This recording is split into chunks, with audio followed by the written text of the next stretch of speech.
Ladies and gentlemen, and welcome to this week's Let's Talk Dairy webinar. So today I was hoping to be joined by David Wall from Teagasc Johnstown Castle to discuss the open day that's taking place there next week, but he's just been caught up and he may or may not join me now in a little while. So basically, I suppose we just want to highlight the open day that's taking place next week on Tuesday the 30th from 10 a.m. to 3 p.m. in Wexford, obviously at Johnstown Castle.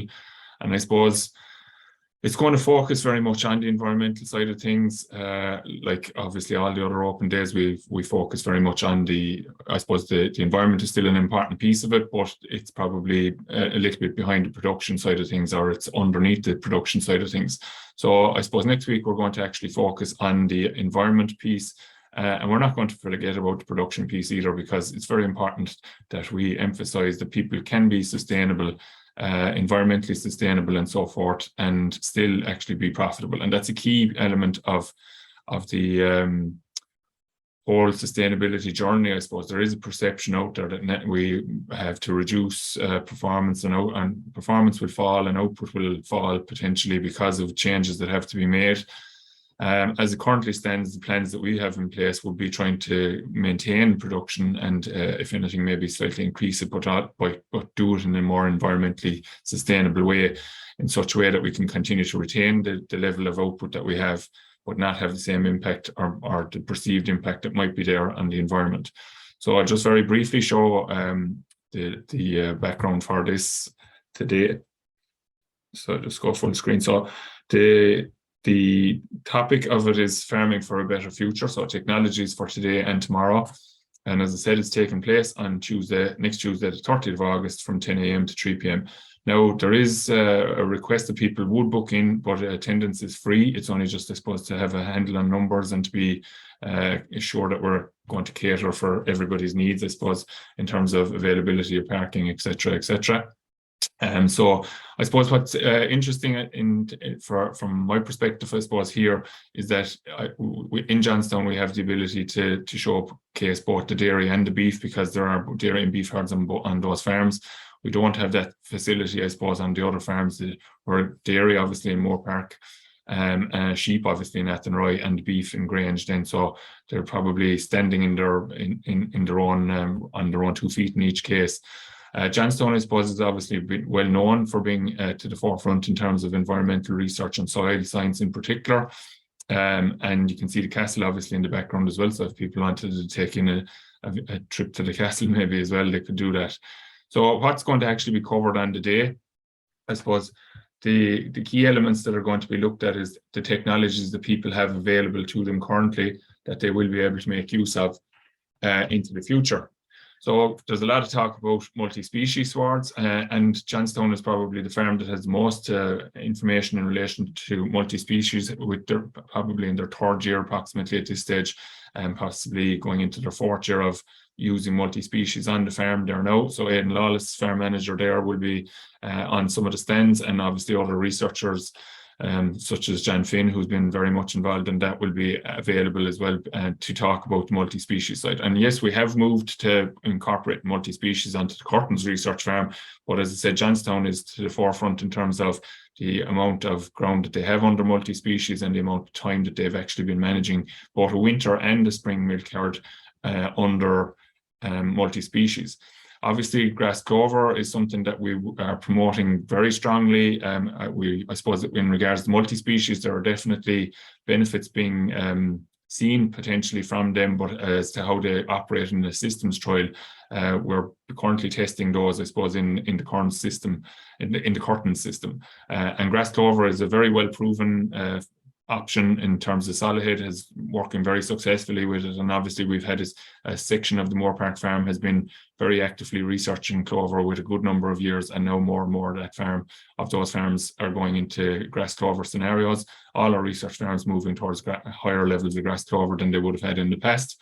And I suppose the management around that, and indeed multi-species swards as well, and there'll be information available in relation to those on the day, and people will be able to get kind of first-hand view of what it looks like 3 or 4 years later, as some of these are only going into some farms, commercial farms at the moment.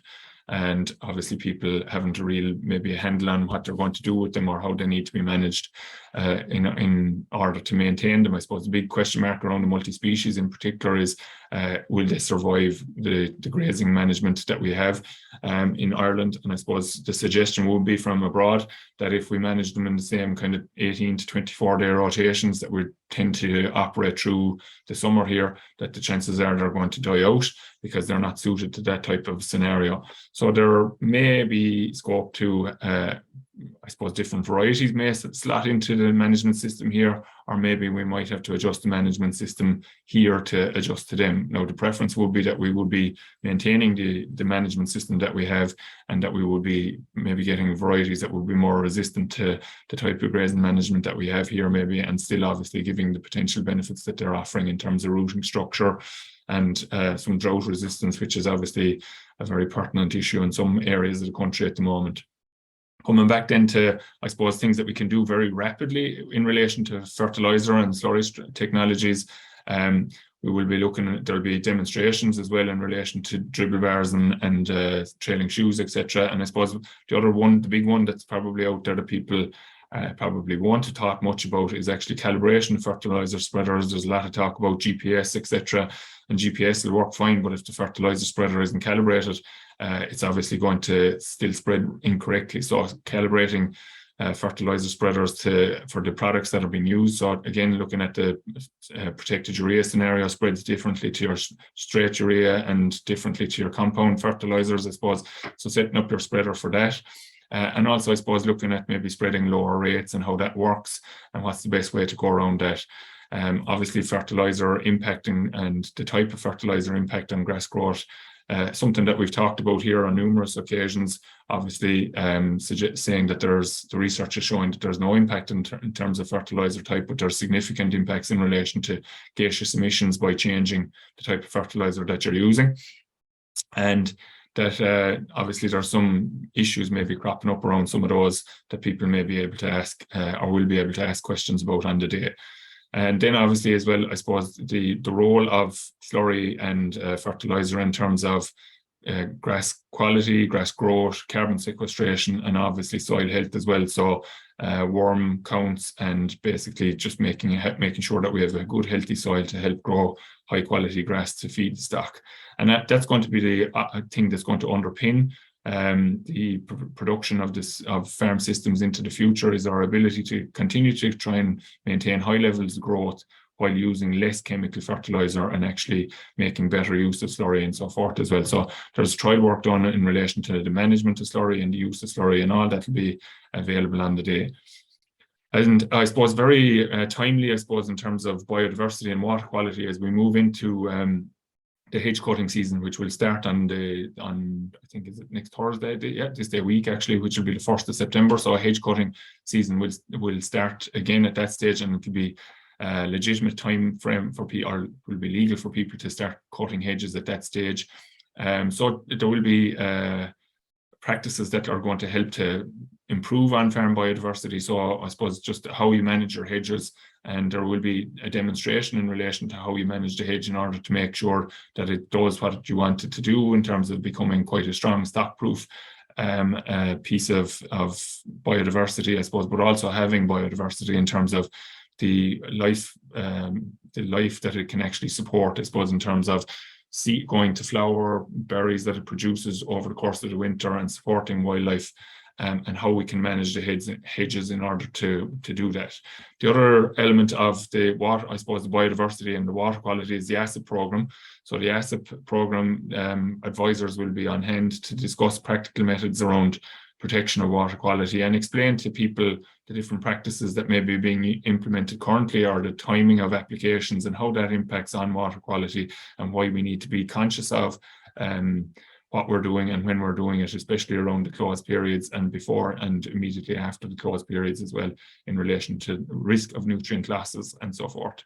I suppose, as I said at the outset there, the interesting thing, I suppose, is that we will be able to look at both the dairy and beef systems on the same farms while they're run in different sections of the farm. Obviously, we have the dairy winter and spring herd, which again is a unique scenario, I suppose, again for the for the farm itself in the dairy side of things, that there's both the winter and spring setup there, but also in relation to the dairy beef scenario as well. So there will be lessons that have been learned from the Green Acres program, and we'll say the Dairy B500 program is starting out now, and there'll be an explanation about what the objectives are for that program in terms of measuring efficiency, the economics and the environmental performance of the dairy and dairy beef production systems will be looked at for all farm.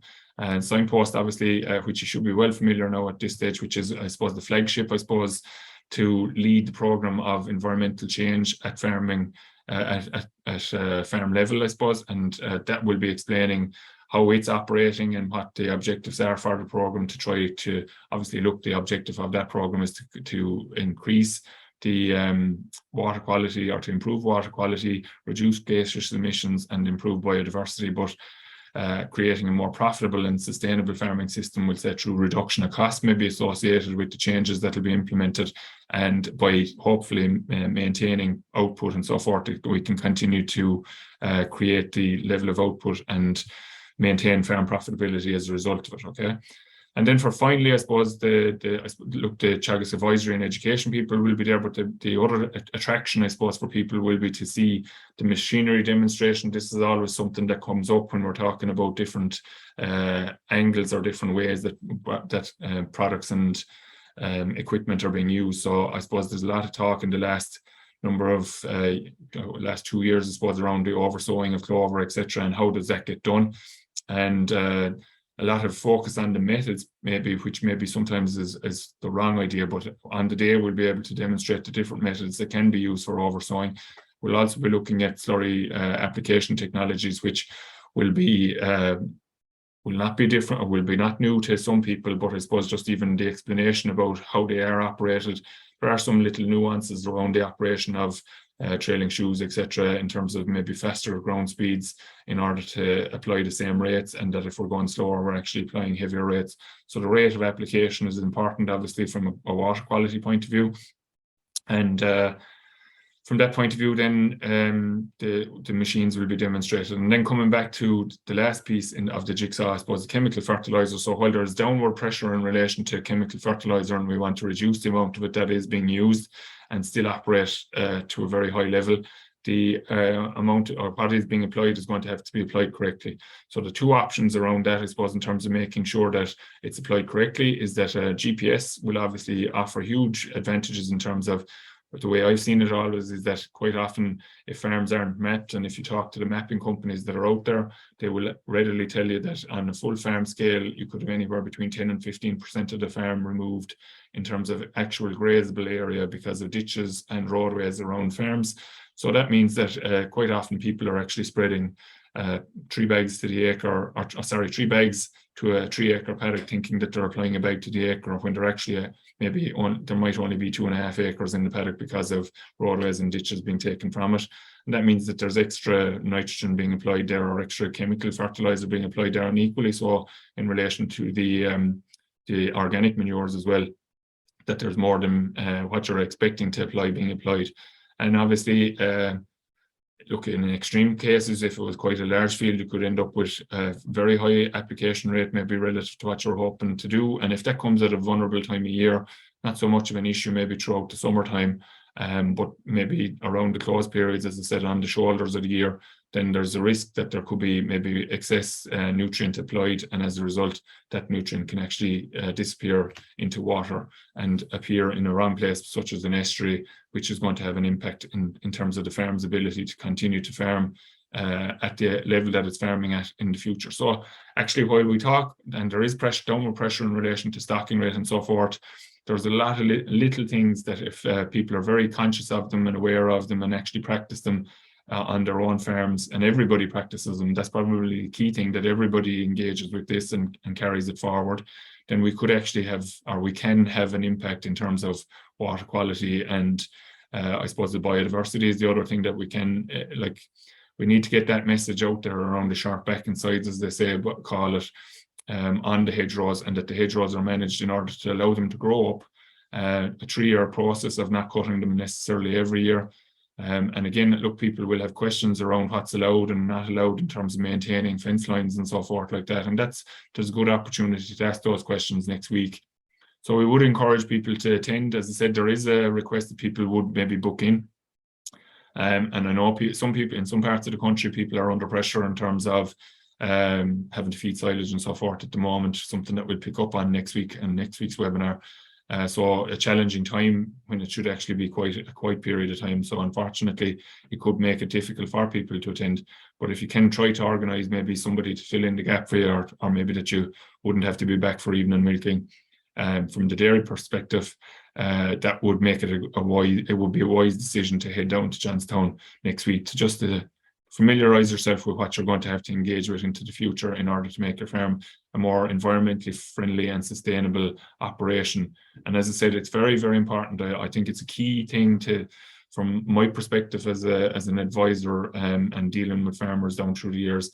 Obviously, anything that's going to hit, and it's true of anything. So anytime, and we've seen all the debate that has taken place in the last number of weeks as well, anytime that anything is going to impact on people's livelihoods in terms of money earned, etc., there's always a fuss created about it, and understandably so. Why should anybody be in a situation where they've invested into their businesses and now be forced to actually cut back on that and maybe put themselves under pressure because of the investment that they have put into the farm to achieve a certain objective, and now because the goalposts have been moved, be forced to suffer as a result? And what we're hoping to do, or what we are striving to do within Teagasc is there's plenty of research done in the last number of years, and more research commenced in recent times as well, to give people the tools that will allow them to continue to operate at the levels that they're at as much as possible, or as far as is possible, but actually be more environmentally friendly. Now, that does make the suggestion, I suppose, that we're saying that we weren't environmentally friendly to heretofore. And I would challenge that. I suppose I think we've operated to best practice with as much as we can, but times change, research changes, research shows different outcomes. So water quality obviously was very poor many years ago, improved, and now there's a deterioration in it again, and the finger has been pointed at agriculture. Whether that's right or wrong, people will argue that. However, I think it is necessary for all farmers, both beef and dairy, to embrace the technologies that are there to reduce carbon emissions, which is all very positive, and water quality by just through practices, better practices, having sufficient storage, etc. All those things are going to feed into being able to continue to farm at the levels that we're farming currently, and actually still be financially viable, but also obviously from an environmental point of view, be very environmentally robust systems as well. So again, just to remind you of the date, so next Tuesday, the 30th of August, from 10 a.m. to 3 p.m, large-scale open day in Teagasc Johnstown in County Wexford, and we encourage people to attend.